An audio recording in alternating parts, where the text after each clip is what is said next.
Good morning, you guys. Welcome back to Racket City Yardstead. I'm Sarah. I'm glad you're here.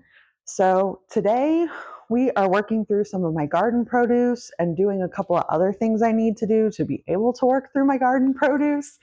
So the first thing I need to do today is I have a giant bowl of cucumbers in the sink. They've been soaking to help them stay fresh.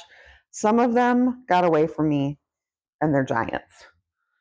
But it's just the never ending supply of slicing cucumbers. I'm not going to complain. I've never had slicing cucumbers do this well before, but it's a lot of cucumbers to deal with.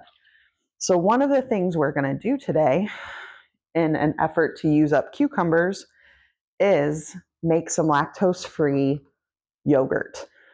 I know that they've started carrying lactose-free yogurt in some grocery stores. I have yet to find it anywhere close to where I live. And so I bought a half gallon of lactose-free milk and a small cup of Greek yogurt. Plain Greek yogurt. It has the live active cultures in it, and we're going to attempt to turn that into Greek yogurt so that here in the next couple of days, I can use some of these guys up and make tzatziki. One of the other things I need to do today is that I have about 3 pounds of cherry tomatoes that are beautiful and ripe and super delicious.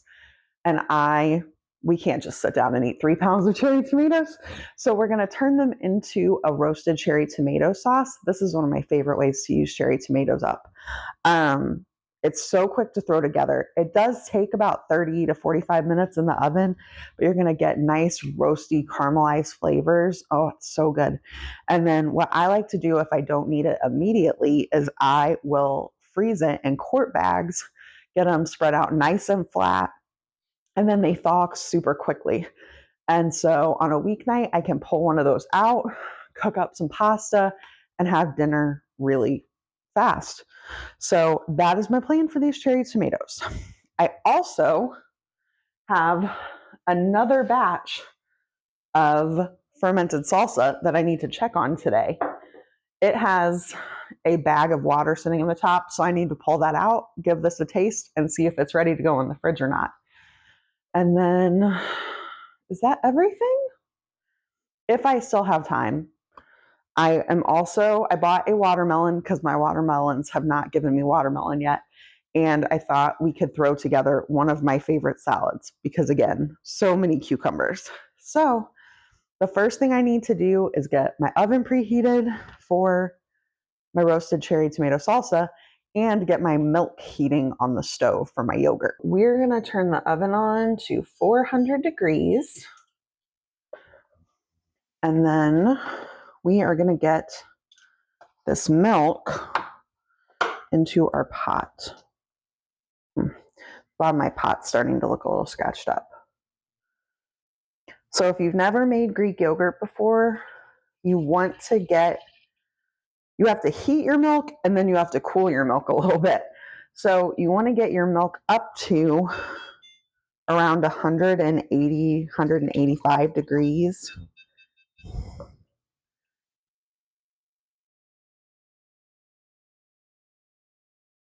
And I don't fully understand the science of it, but it has something to do with the protein in the milk.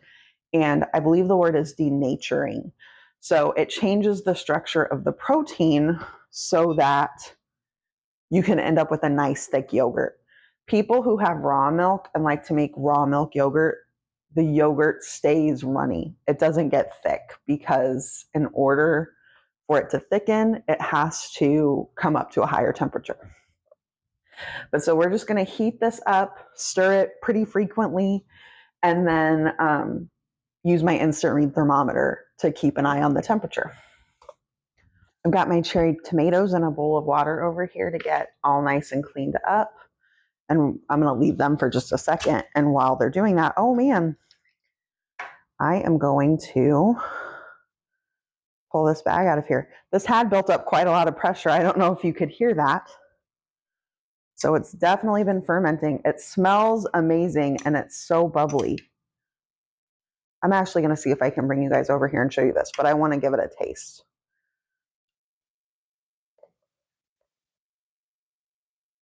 Oh yeah, it's perfect. I'm going to grab another spoon so I can stir it and see if we can catch. So I've got another spoon so we can stir this and see if we can catch the bubbles coming up. You see all those bubbles? That is from the fermentation. Oh, it's so good, you guys. If you didn't watch the fermenting salsa video, I will link that below. It's delicious. It lasts for months in the fridge. You should definitely give it a try. Okay, so we're going to pull our cherry tomatoes out. They're all nice and clean now. Get a little bit of this water off of them. And then I am just going to throw them whole onto my tray. They will burst in the oven. And I've never found that it makes a mess. And so it's just one less thing to have to do. You don't have to slice up your tomatoes because that takes quite a bit of time. I'm a big fan of anything that gives me some time savings. It's so funny when I look at these and the various different sizes. I feel like when I go to the grocery store, I always just thought cherry tomatoes were kind of a uniform thing. But when you start growing them yourself and you get different varieties, you realize they come in different shapes and sizes and colors and all the things. Okay, off onto this towel. Get them just a little bit dry. I heard a door move. I don't know what my cats are doing. Either that or I have a ghost. And I don't really believe in ghosts, so definitely a cat. But we're going to get these all off onto our tray. You know what? Let's see. This might be a tremendously bad idea, but I am going to try and pick this towel up. Oh, it worked. That went a lot faster doing it that way. Okay. Ooh, that was not a good one. Okay, so to our cherry tomatoes, we are going to add a couple of onions. And I'm going to show you guys this, and I'm just going to be super real here. These are my onions that I grew myself. I definitely need to process my sweet yellow onions. They are starting to just get old. Sweet onions, they don't last. They're not a storage onion. They only last for a few months. And mine have started going bad in the middle. And so I'm just going to take out the bad part that's in the middle. Can you see it's turning brown? And I'm still going to use the rest of the onion because it's fine. But it's a sign I need to definitely do a big onion processing day. Okay, so I am just going to cut this not too terribly small, but let's see, about like this, and pop this on the tray. I like to leave this sauce chunky. I mean, we'll put it on our pasta just like it comes out of the oven.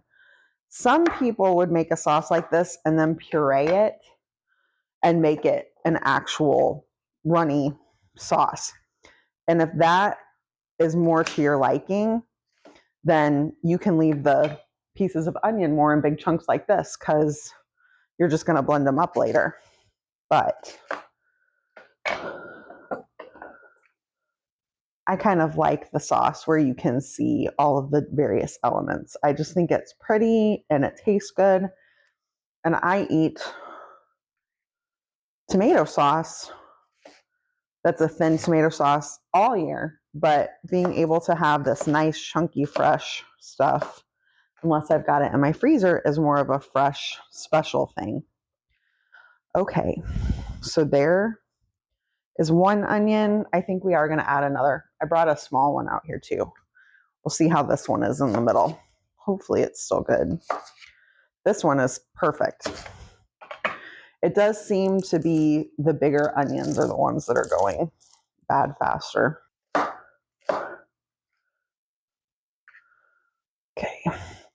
I am going to wash my hands now because I want to stir the milk and check its temperature. And I don't want to introduce any oniony aroma over there by my milk.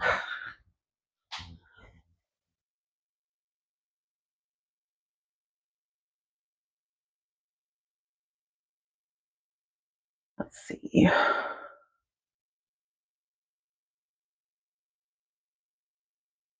Ooh, not much longer. We're up to 159 degrees. Okay, so now that I've got the onion on, I'm going to add some garlic. Probably, let's see, 1, 2, 3, 4, 5, 6, 7, 8. I have about 8 cloves of garlic here. If I had grown my own garlic, I would have taken the time to peel garlic and all of that stuff. But I don't have my own garlic this year. And so with all of the salsas and tomato sauces and salads and things we've been making, I just made it easy on myself. And I went to my local Sam's Club and I got one of these big 3-pound bags of garlic. It's okay to take shortcuts if you need to. And this is definitely a shortcut that I really like. Okay. So now we just need some oil, some salt, pepper.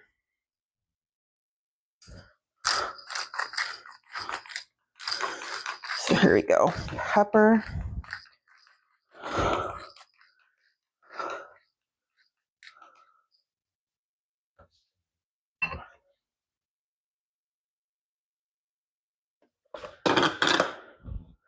Salt.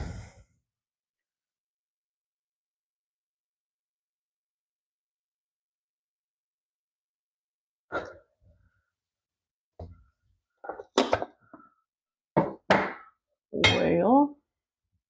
Normally I would want to use an olive oil with this, but I actually don't have any at the moment. I don't know if you all have noticed, but oil has gotten really expensive. The olive oil has gone up tremendously. And at least where I live, it's now the same price as the avocado oil.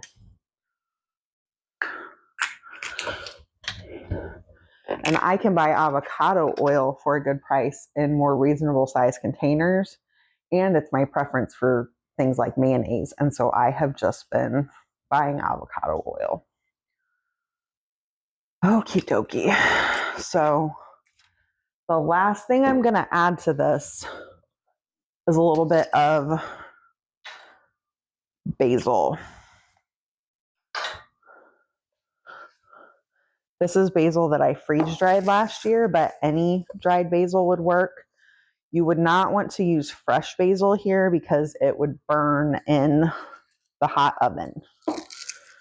And you could use whatever herbs you like here. Oregano is fantastic. Thyme would be really good. But for me today, it's going to just be basil. Get my lid back on here. And then I'm going to give this a nice toss. Also going to turn my temperature down on the milk a little bit. Okay. 15 more degrees on the milk.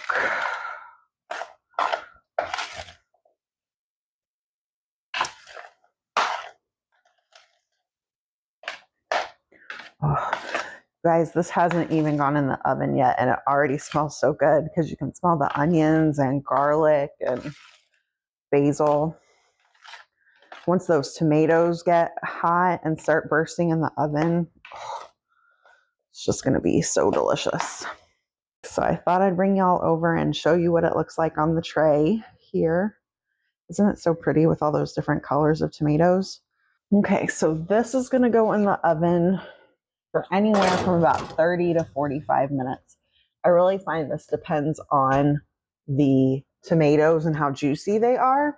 So we're going to start at 30 and then we'll check it and see if we need to add some more time. Okay, you guys, so I actually started a different project and then I realized that I had some bug damaged peppers that I wanted to use in my pasta sauce. So I'm going to chop these up and get them in there.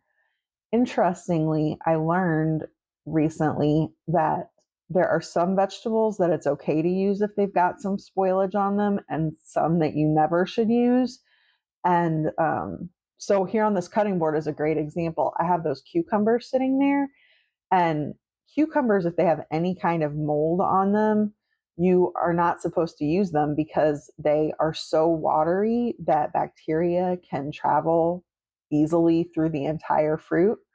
But things like peppers are so dense that you can just cut off about an inch around any bad spots and you're fine to use them. So there you go, an interesting little bit of sciencey food health stuff. But we're just going to finish getting these all chopped up, and then we will add them to our tray of pasta sauce.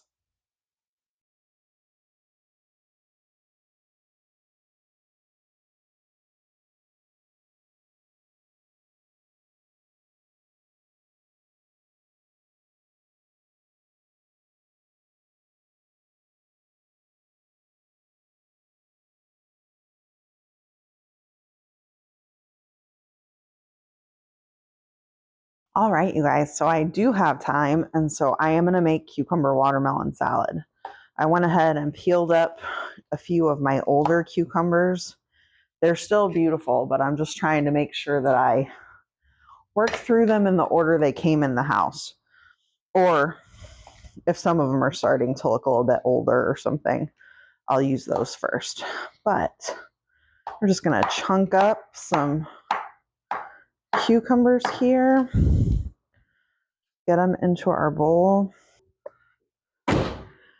Side note, y'all, does anybody else have to reheat their morning beverage multiple times? This is the second time I've stuck my tea in the microwave. Okay, let's get to our watermelon. Goodness. Oh, it smells yummy.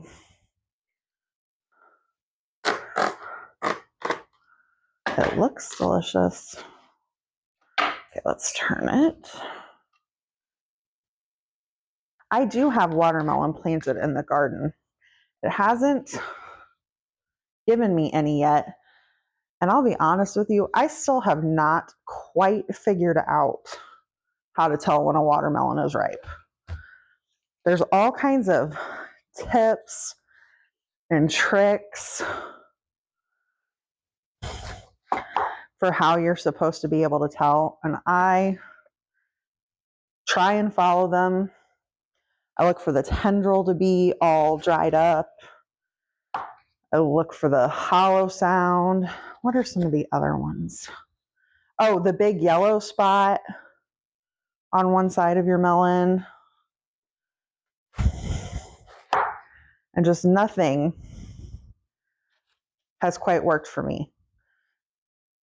I think I've picked one ripe watermelon before and actually got it right. Otherwise, I bring them in and it's sad and disappointing. But I live in the South and it's hot and warm. Hot and warm. It's hot. And so they should be able to grow well here. And so I'm determined. I have to learn how to do this. Okay. That, I'm not going to do that one. I'm going to turn this whole thing. Woo.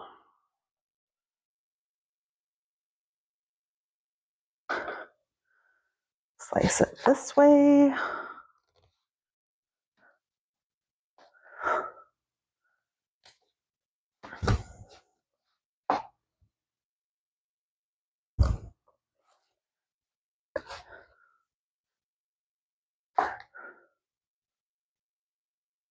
I saw directions once.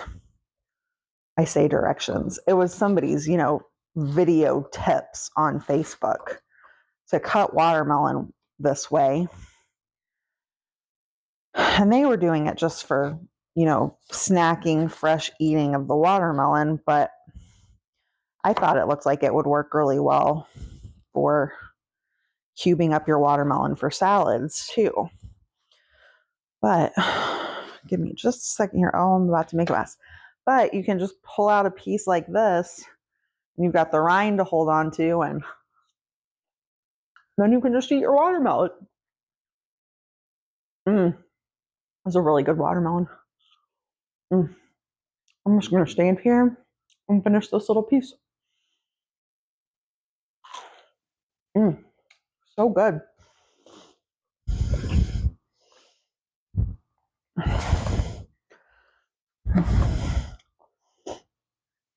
Okay. I also ended up with some that are just rind. But for now, I'm going to get more to the middle.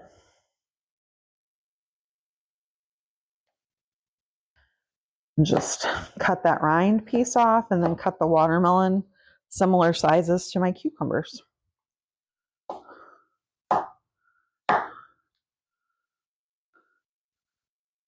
Feels a little strange to say it smells really good in here when there's so many different aromas going on, but it smells like summer. The fresh watermelon and the cherry tomato sauce going in the oven. Oh, it's just wonderful. The timer's about to go off on the tomato sauce. I'll give it a check and see if it is ready or if it needs to go a bit longer. I suspect it's going to need to go longer. So I did want to show you guys our tomatoes at the 30-minute mark. They're looking wonderful. I don't know how well it comes through in the picture, but there's a lot of juice coming out because so many of the tomatoes have burst. But there's not a whole lot of caramelized color on the various ingredients yet. So I do want to let them go for another 15 minutes. Okay, I think that's enough watermelon for our salad. So I'm going to get the rest of this watermelon cut up and put in the fridge, and then we will come back and finish our salad. All right, you guys, I just turned the burner off on my milk for my yogurt because we're sitting right somewhere around 186. That's perfectly fine for this to be that warm. You want it 180, 185 is typically the directions that I have seen and followed. And so now it just needs to cool down because right now it is much too hot and it would kill the yogurt cultures. So we'll let it cool down for a while and then we'll be able to add our yogurt cultures to it. All right, you guys, so I got the watermelon finished. This is just the watermelon that we have left to snack on, not what's going in our salad. I have my milk sitting here on a cooling rack so it can get airflow from underneath as well and help it cool down faster. And the timer has gone off on the oven. And so I'm about to pull the pasta sauce out. I did want to say I set the timer for an extra 15 minutes, so it's gone a full hour this time. I think sometimes when your cherry tomatoes are just extra full of liquid, they take a little bit longer, but they're beautiful. So here we go, nice and caramelized, and it's going to be so delicious. All right, you guys, while we are waiting on our milk to cool and our pasta sauce to cool, I'm going to work on the cucumber and tomato salad. So the cucumber, not tomatoes, watermelon. So the cucumbers and watermelon is all chopped up and mixed together in the bowl. And I have a nice washed up handful of cilantro and a clove of garlic that both need to just be chopped up a little bit. I like the garlic in this. If you think it doesn't sound like something you want to try, leave it out. But I think it adds a nice little savory element to this. Because even though it's watermelon and there is some sweetness there, I do think of this more as a side dish than a dessert. And so I like there to be some savory flavor to it. And I feel like the cucumbers and the cilantro and the garlic, they all add that. That was probably about 1/4 cup of chopped cilantro. And then I'm just going to mince this garlic up really fine, because I don't want a ton of it. So I'm only going to use the 1 clove, but we want to get it nice and small so that it'll mix all throughout the salad. And we'll just scoop that up and add it to our bowl. Now I'm going to rinse my fingers off. Okay, so the last thing we have to do here is add a little bit of lime juice, maybe just a couple of tablespoons, and a drizzle of oil. Again, maybe a couple of tablespoons. I really just eyeball this. And then we are gonna mix this all together and see if we can not throw things. I do want to add just a little bit of salt to this. You know what? I'm not going to add salt to this now that I think about it. The reason I'm not going to is because we are actually going to add a little bit of feta. And I would like to taste it with the feta before we add any salt, because the feta is very salty on its own, and it might provide us just enough. So here we have it, our cilantro, lime, feta, cucumber, and watermelon salad. You guys, it's so good. I'm actually gonna see if I could get a little bit of everything, give it a taste test, see if it does actually need any more salt.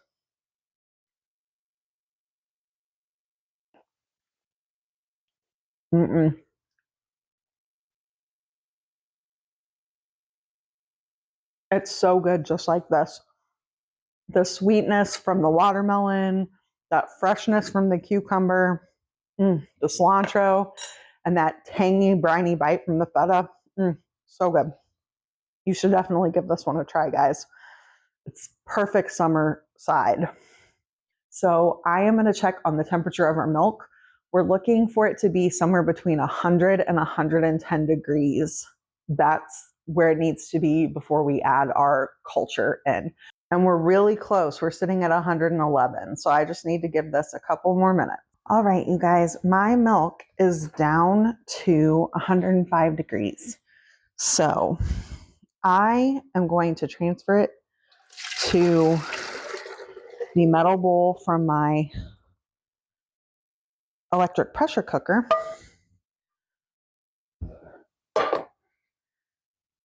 And I put it down in the sink because if I hadn't, I guarantee you I would have spilled the milk. I just have a little single serve. It's 5.3 ounces of plain Greek yogurt. Oop, that splashed on me. That's why I should wear an apron. And I am just going to scoop this down into my milk here and get it all stirred in. And then I'll be ready to go into my pressure cooker.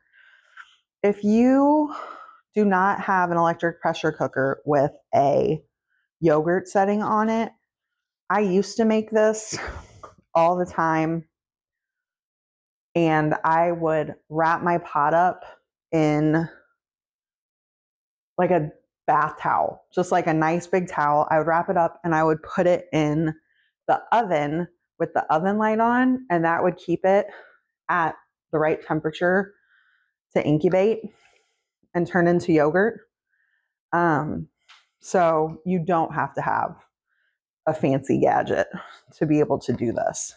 If you're wondering why I heated my milk up on the stove, my electric pressure cooker, it's actually from Aldi. If you live somewhere with Aldi, you will know about the aisle of shame.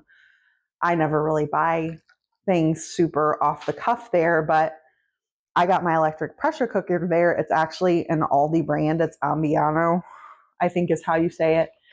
And I have not had luck getting my milk up to the high temperature you need it using the yogurt settings on it. And so I heat my milk on the stove and then I transfer it to the pressure cooker. This looks like it's all good and incorporated. Put that there. And I'm going to take this over to my pressure cooker. So we're going to put this in here, get our lid on, open, close, line up. You don't want to seal the exhaust for this. And then all I have to do on mine is press yogurt. And it is set for 8 hours, which is a good amount of time. And so this is just going to stay in here for 8 hours. Our tomato sauce has cooled down and I can put it into bags. I'm not 100% sure, but I think there's a good chance that I'm going to get 2 meals worth out of this batch.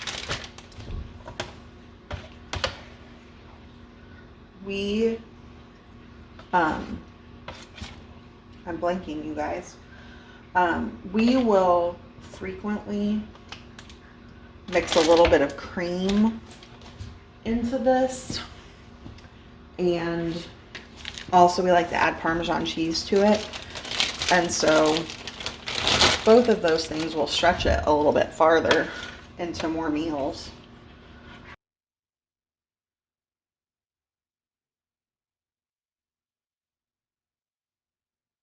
All right, so now we're just gonna try and evenly distribute the liquid between our 2 bags.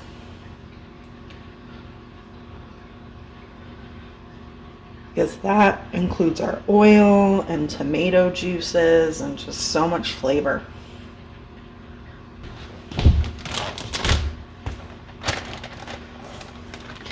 And like I said, I like to lay these out flat.